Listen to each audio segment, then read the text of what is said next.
It is time to get ready for the July 4th events in downtown Chillicothe. Good morning, I'm Dan Ramey, and with me for this special edition of Litter Media Live, I have special guests. One would be Chillicothe Mayor Luke Feeney, all in the splendor. Look at that 4th of July spectacular behind him. And Mr. Bill Knoles joining us here today from the Noontime Rotary Club. Thank you for stopping in. Thank you, Dan. Thanks for having us. We appreciate you coming in. Now, coming up in just a moment, we're going to talk about what's going on behind us here for this year. This is actually last year's display that you're going to enjoy while we're talking. So that's all just coming up in just a few short moments. So stick close for us. Details on the way next. Right after this from our friends at Andy Tomlinson Insurance Agency. This is Andy Tomlinson. When insuring what's important to you, our agents are there when you need us the most. Tomlinson Insurance, for the best coverage at the best cost. Visit us online at tomlinsonins.com to learn more.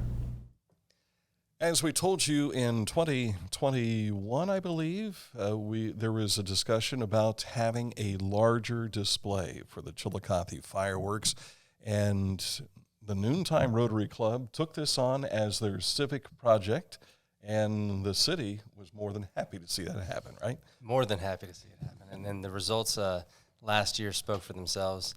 Noontime Rotary did just an incredible job of fundraising, not only fundraising, but bringing more energy to the Independence Day celebrations. And last year was a blast, and this year is just going to be even bigger and better.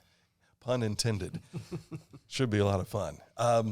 Bill, as a group, the Chillicothe Noontime Rotary is always looking for special projects, and this one made sense, but you have close relationship to this, don't you? Yeah, Dan, and I said this last year too, but my brother Brian, he's been a fireworks junkie since he could walk, literally. But yeah, he kind of sparked the fire, no pun intended on me either, but years ago. And when Rotary was looking for a project, the fireworks kind of hit home, and it was a good fit. The city has been great as far as the cooperation there. Rotary has enjoyed it, and the folks, the local vendors and folks have been just unbelievable in terms of their support. And this takes us back even when your father was involved, right? Yep. He's a fireworks person too, so he's 91-year-old father, proud of him, and he's certainly been part of the parade. Yeah. Speaking of Buzz Knoles, who's probably watching right now, so hi, Buzz. Talk about the efforts it takes to put this together, because I know when I first came back to Chillicothe in 1994, the city always reached out to the public asking for donations. We did our best to raise about $10,000 one year, I think it was, then $15,000. And things go up in cost over time, don't they? That they do. We're at the point now where the city, for the past several years, until actually last year, was committing $15,000 of money that we appropriated, and then we'd go out and do some of that fundraising. But like we talked about last year, the city's not really built for fundraising. It's better. We're much better at it when we can partner with the community, have folks like Noon Rotary make the ask for us. And I think the partnership, the thing that's exciting is, for me anyway, is we're providing something that is open to the public, that is for everybody in the community. It's just like the park, and the teamwork that makes it happen is what makes it special. Yeah. An expense on a show like what we had last year ranged in what area? Last year, in terms of what the commitment was for the sponsorship, was $40,000. $40,000. Yeah. And we got our bang for our buck, didn't we? Got your bang for the buck. It's went up a little bit this year. Yeah. I'll go ahead and say it. We do have a goal of $50,000 this year. We're looking good in terms of meeting that goal, but still need some support. And Luke, if you don't mind, I'll kick this in right now. But those folks that might be watching this that are business folks in Chillicothe, there was a little bit of an oops on the letter that you normally receive. That I'll take the fall for that. That was a miscommunication. You might be receiving a letter literally today or tomorrow. If you do get those, please feel free to still contribute. If not, I will kick this out real quick. You can make a check payable to the Chillicothe Rotary Foundation, P.O.Box 6357, Chillicothe, Ohio 45601. It's not too late, folks. Again, apologies if you did not receive a letter. You may be receiving one in the next couple of days. So, And so be watching for that letter to come to you. If you're like, hey, we wanted to contribute last year, we did. Why haven't you come back? It's just a little clerical error. Yep. That moment. But we can tell you we do have a number of sponsors who have kicked in some cash. Those who are considered a Chillicothe Sparkle sponsor, that's more than $1,000. Chillicothe Ross Community Foundation, the Scioto Society, the folks at Tecumseh, also Veterans of Foreign Wars, Pathways Financial Credit Union, Litter Distributing, Litter Companies, also Kingston National Bank, Norse Auto Group, YSK, Thomas Worthington sponsor, which is $2,500, and you can still kick in with this, by the way. The VA Medical Center. First Capital sponsor is a $5,000 commitment. That's Homeland Credit Union and Petland. And the Finale sponsor, which is $10,000, which sounds like a fifth of the budget here. Thank you to Adena Health System for kicking that in. And so you can still commit dollars to this event. yes, that's correct, Dan. And again, folks, we'll try to make sure that you get proper recognition for that. It is late in the game, but we'll do everything possible on that, and probably try to put a Gazette article out, maybe even after the fact if things come in late. So again, apologies for that, but the sponsors have been great so far. Well, and as you can tell, the fundraising has been great already, and the banners are not printed yet. Not yet, no. There will be banners printed, lots of recognition still if people want to make contributions. And the thing I want to point out is we are under contract for $50,000. This is going to be, last year was a $40,000 show. This is a $50,000 show. We've had some inflation, but it's going to be $10,000 bigger than last year. And I also want to point out that the partnership with Rotary allows us to plan for the future some too.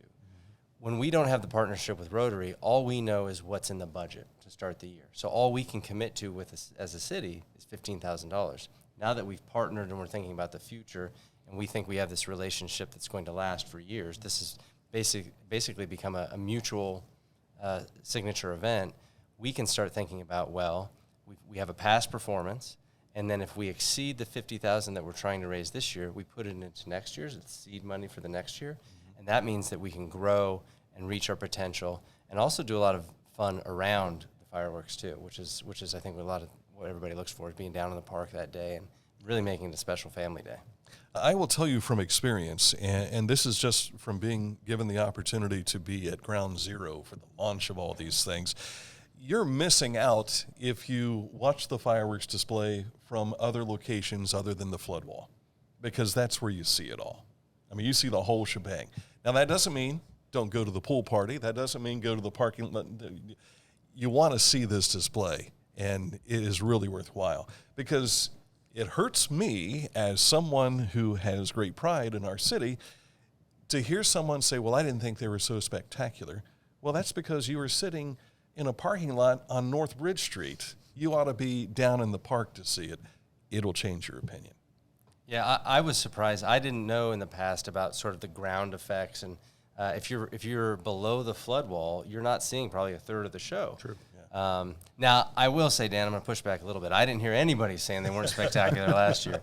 I think I'm still reverberating from that finale, but I totally agree. I think a lot of people don't know that there's a significant portion of the show that's actually lower to the ground. Yeah. Until you've tasted from the table, you got to go to it and see for yourself. But should be a lot of fun. Now, we're talking about this not 8 days before this year's event. So there's still time if you want to be involved sponsorship-wise, but there's still time to learn more about the day's events, and they start early in Yaktanshi Park. That's right. You're going to have folks setting up probably first thing in the morning, getting their favorite spots, but then starting at 2 o'clock, there's basically a family fun day.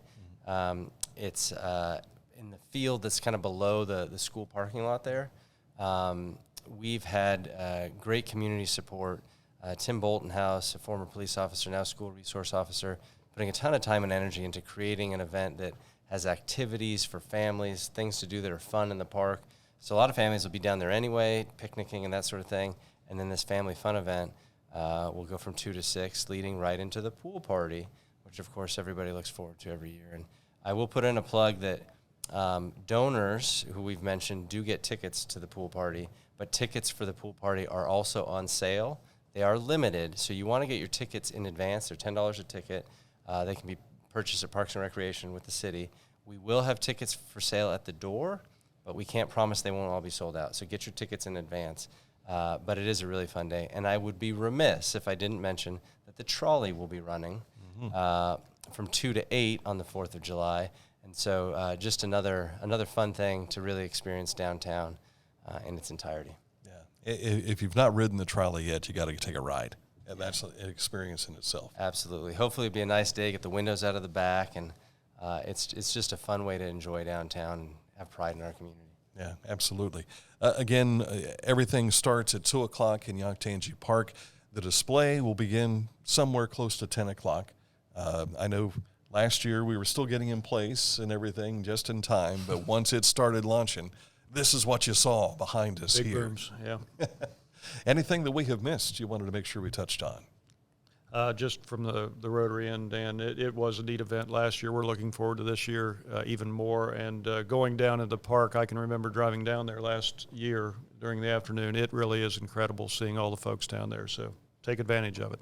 It's neat. Inflatables, food trucks, and everything to enjoy between 2 to 6. The pool party will take place afterwards.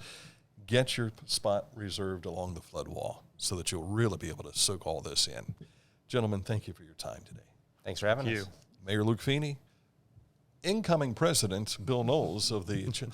We asked him a while ago how the job's going. So far, so good, because he's not taken over yet as president. Not till July. That's right. Yeah. Ask me after July 1. So, thank you again for watching. And coming up in a moment, our regular daily program with Mike Smith standing by. He's in the wings, pumping his fists, ready to go. Back in just a moment here on Litter Media Live.